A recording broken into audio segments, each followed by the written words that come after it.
ជាកសិករទូទាំងប្រទេសកម្ពុជាបានធ្លាប់ស្គាល់ហើយប្រភេទ Meiji Triple Organic ដែលប្រជាកសិករទូទាំងប្រទេសកម្ពុជាបានទិញយកទៅប្រើប្រាស់បាន feedback មកវិញថាល្អប្រើហើយចំណេញនឹងពេលវេលាទាំងថវិកាហើយកាន់តែផលខ្ពស់ទៀតអញ្ចឹងពុកម៉ែបងប្អូនសូមបញ្ជាក់ពុកម៉ែបងប្អូនថាវីដេអូនេះដែរបញ្ជាក់ពុកម៉ែបងប្អូនថាឆ្នាំនេះគឺប្រភេទ Meiji Triple Organic នេះគឺអាសាដាច់ស្តុកមែនទែនដោយសារតែប្រជាកសិករឆ្នាំមុនហ្នឹងគាត់ទិញយកទៅប្រើប្រាស់ឥឡូវនេះគាត់ជឿជាក់ហើយឆ្នាំនេះគាត់ទិញម្ដងច្រើនអញ្ចឹងនៅពេលដែលទិញច្រើននេះធ្វើឲ្យ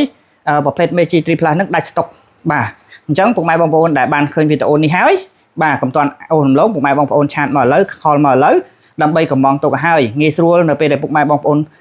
ប្រើប្រាស់គឺមាននៅក្នុងដៃតែម្ដងហើយជៀសវាងការដាច់ស្តុកដែលធ្វើឲ្យខកខានក្នុងការប្រើប្រាស់របស់ពុកម៉ែបងប្អូនទាំងភ្ញៀវចាស់ទាំងភ្ញៀវថ្មីផងដែរបាទឥឡូវនេះពុកម៉ែបងប្អូនឆាតមកឥឡូវខលមកឥឡូវក៏មាន promotion ពិសេសសម្រាប់ពុកម៉ែបងប្អូនផងដែរអញ្ចឹងនៅពេលដែលបងចាប់ដើមប្រើប្រាស់ជីកសិកម្មសញ្ញាត្រាដើមឈើមកមហាត់20វាលោតដល់ប្រហែលតោនមិន10តោនមិន10តោនបាទមិន10តោននេះទុក9ក្បួយទៀតមិន10តោន9ក្បួយចិត្តមកតោនទៀតបាទចិត្តមកតោននេះបាទនេះទៅកាត់បន្ថយជីបានច្រើនហើយប្រកាន់ទិន្នផលយើងបាទបងជាសម្លេងទឹកមែនទេបងបាទអត់មានជំងឺគ្រូឆ្នាំនឹងប្រើទៅវាដូចថាក្របអុចអីវាអត់មានអញ្ចឹងណាចាវាល្អទៅបងចាចឹងវាដាក់គួរបានវែងចាផ្លែវាមានទម្ងន់ធ្ងន់ចាមានទម្ងន់ធ្ងន់ឲ្យគ្រាប់ថ្លា